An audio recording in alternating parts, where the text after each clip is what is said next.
Welcome to one TV health. ఇవాళ మన health టిప్లో పులిహోర ఎలా తయారు చేసుకోవాలో తెలుసుకుందాం. గుడిలో పెట్టి పులిహోర చాలా రుచిగా ఉంటుంది. అదే రుచి ఇంట్లో కూడా రావాలంటే కొన్ని పద్ధతులు తప్పకుండా పాటించాలి. ఈ పులిహోర తయారీలో చింతపండు గుజ్జు మాత్రమే వాడాలి.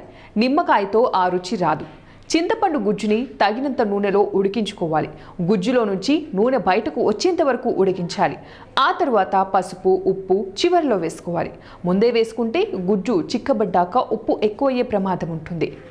గుడిలో పెట్టి పులిహోర ప్రసాదం చాలా రుచిగా ఉంటుంది. అదే ఇంట్లో తయారు చేస్తే ఆ కమ్మదనం రావడం లేదు. మరి ఏం చేయాలి తెలుసుకుందాం. పులిహోర నువ్వుల నూనెతో చేస్తే గుడిలో చేసే ప్రసాదం రుచిలాగా వస్తుంది. శనగపప్పు 1.5 చెంచా, మినప్పప్పు చెంచా, ధనియాల పొడి 1/2 చెంచా, ఎండుమిర్చి 4-5, మెంతులు 1/2 చెంచా, నువ్వులు 1 చెంచా. వీటన్నిటిని చిన్న మంటపై కమ్మటి వాసన వచ్చేంత వరకు వేయించి చల్లార్చి పొడి చేసుకోవాలి. వేయించే సమయంలో నువ్వులను చివరిగా వేసుకోవాలి, లేదంటే మాడిపోతాయి అన్నమాట.